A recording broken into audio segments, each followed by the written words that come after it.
Kalah 3-1 cukup telak dari Arab Saudi di laga uji coba.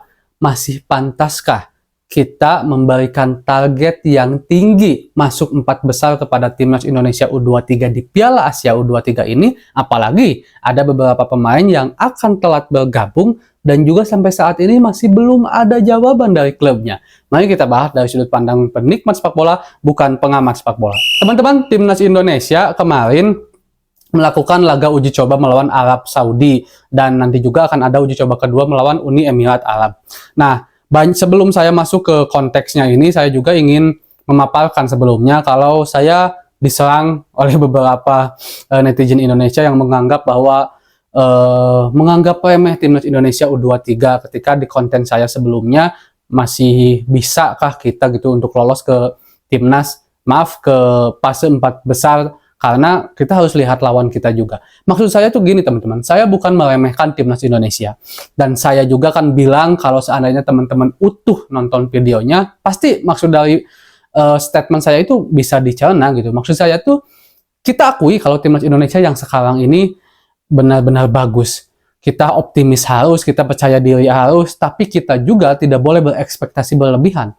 Karena lawan-lawan kita ini adalah tim-tim yang memiliki sepak bola, dunia sepak bolanya itu lebih tinggi dibandingkan Indonesia. Kita masih ada dalam tahap perkembangan, dan saya setuju dengan pernyataan Coach Justin. Jangan disalahartikan pernyataan Coach Justin yang mengatakan bahwa Coach Justin memiliki pemikiran bahwa Timnas Indonesia tidak akan bisa lolos ke Piala Dunia untuk di 2026 ini.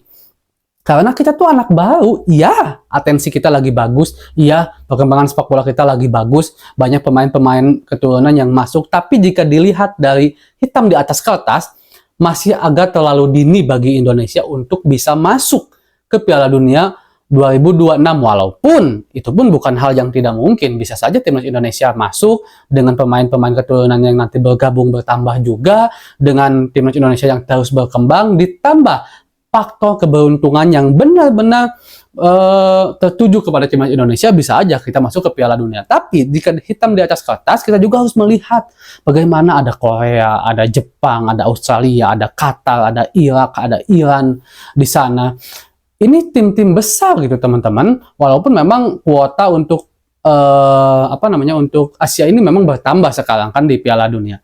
Nah, saya setuju. Dan itu juga saya pakai kurang lebih kepada Timnas Indonesia U23 sekarang. Jadi, kita juga harus ingat kalau lawan-lawan kita itu bukan lawan yang mudah. Optimis harus. Bukan saya memberikan penilaian yang buruk kepada Timnas Indonesia dan menginginkan Timnas Indonesia kalah. Bukan. Tapi pengen saya kita pede, tapi sambil kepedean kita lihat dari sudut pandang lain. Dari sudut pandang kiri, dari sudut pandang kanan, bahwa itu tuh negara-negara besar. Itu tuh negara-negara yang sepak bolanya lebih maju daripada kita. Jika seandainya Timnas Indonesia nanti kalah, tidak bisa lolos, dan tidak berprestasi lah anggap itu di Piala Asia U23 ini, kita biasa aja. Ya orang mereka negara bagus gitu sepak bolanya, kita kalah nggak apa-apa, kita masih berkembang. Saya itu pengennya seperti itu. Nah, kemarin komposisi pemain yang dipakai oleh Coach Sinteyong hanya ada 2 pemain yang bermain abroad di luar negeri, yaitu ada Ivar Jenner, Rafael Sarko, dan mungkin satu lagi Pratama Arhan. Sisanya adalah pemain-pemain yang bermain di liga lokal kita. Ada Ramadan Sananta, ada Komang Teguh gitu kan, ada Rizky Ridho, ada Ferrari. Nah, kita harus akui kalau dengan pemain-pemain ini mungkin masih agak bisa dibilang cukup berat untuk melawan tim-tim besar, apalagi kita bergabung bersama Qatar, Australia, dan Jordan. Nah, ini tuh tim-tim yang sepak bolanya bisa dibilang di atas kita juga, teman-teman. Nah, sementara sampai saat detik ini video ini dibuat, Nathan Choi itu masih belum bisa bergabung dengan Timnas Indonesia karena masih belum ada jawaban dari pihak klubnya. Sementara Justin Hubner, Cerezo Osaka akan melepasnya itu di tanggal 17 baru bisa melepas ke Timnas Indonesia. Itu artinya Justin akan menyusul nantinya.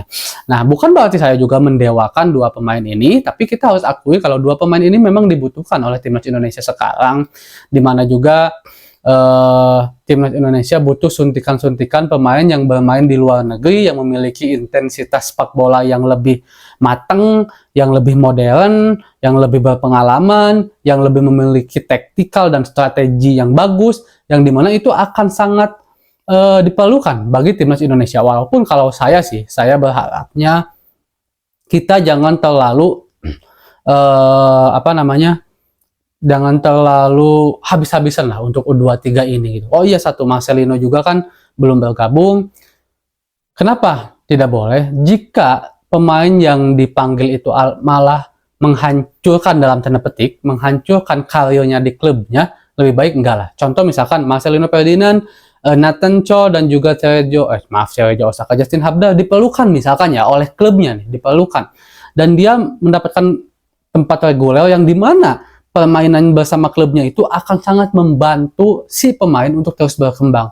Terus kita ambil ke timnas U23 yang bukan masuk kalender FIFA. Bukan saya tidak ingin timnas Indonesia maju, bukan ya. Tapi maksud saya, berikanlah mereka juga menit bermain yang dimana itu adalah bentuk investasi. Dimana kalau mereka berkembang, tentu akan berguna juga bagi timnas Indonesia ke depannya. Bukan hanya hari ini, bukan hanya untuk Piala Asia ini, tapi juga untuk event-event timnas yang lebih besar ke depannya. Itu maksud saya. Seperti itu teman-teman. Ya walaupun kita juga, termasuk saya, sangat berharap dan sangat menginginkan timnas Indonesia bisa full squad. Apalagi Elkan Bagot juga yang cedera nggak bisa memperkuat timnas. Karena saya sangat ingin melihat timnas Indonesia berprestasi dari segala ajang, entah itu terlepas ajang itu masuk ke dalam agenda FIFA ataupun enggak. Apalagi kalau seandainya kita masuk 4 besar, dengan otomatis kita bisa lolos ke Olimpiade. Ini sejarah banget. Kenapa Pak Erick Thohir juga begitu serius kepada timnas U23 sampai sebelumnya liga hampir mau diberhentikan gitu kan? Karena kita mengejar target untuk bisa lolos ke Olimpiade. Bukan hanya ingin berbicara di Piala Asia, tapi juga di Olimpiade nanti kita akan bertemu dengan tim-tim atau negara-negara besar yang memiliki sepak bola yang sangat luar biasa, permainan sepak bola yang luar biasa, dan tentu itu akan sangat berpengaruh bagi pengalaman, bagi jam terbang timnas Indonesia sendiri, pemain-pemain itu sendiri. Apalagi dilihat dunia, ini akan membuat Garuda terbang lebih tinggi di dunia, dan sehingga banyak orang-orang di luar sana yang lebih melihat pemain-pemain timnas Indonesia. Dengan dilihat itulah akan menjadikan ada potensi untuk pemain-pemain Indonesia dilirik oleh tim-tim yang lebih besar. Misalkan Rizky Ridho dilihat oleh MU nanti, misalkan Ferrari dilihat oleh Barcelona, misalkan nanti pemain-pemain lain dilihat Real Madrid, misalkan nanti gitu kan. Nah, ini akan lebih dilihat pemain-pemain kita di dunia nanti. Apalagi kalau permainan timnas Indonesia bagus, pemain-pemain kita memiliki kualitas, berdaya saing, ditambah mungkin ranking FIFA-nya nanti udah masuk di atas 10 besar, lebih mudah untuk mereka bisa bermain di luar negeri. Nah, dengan mereka bermain di luar negeri itu akan membuat timnas Indonesia memiliki pemain-pemain yang bertambah kualitasnya, bertambah dari segi strateginya, bertambah dari segi permainan bolanya, yang dimana itu akan berbanding lurus dengan timnas Indonesia yang lebih berprestasi.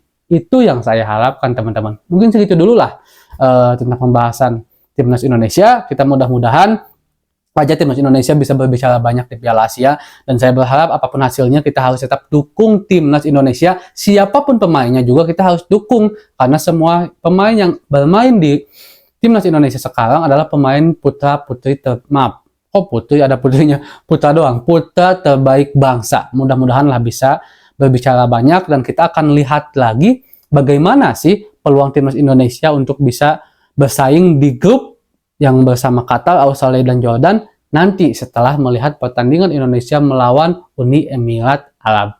Assalamualaikum.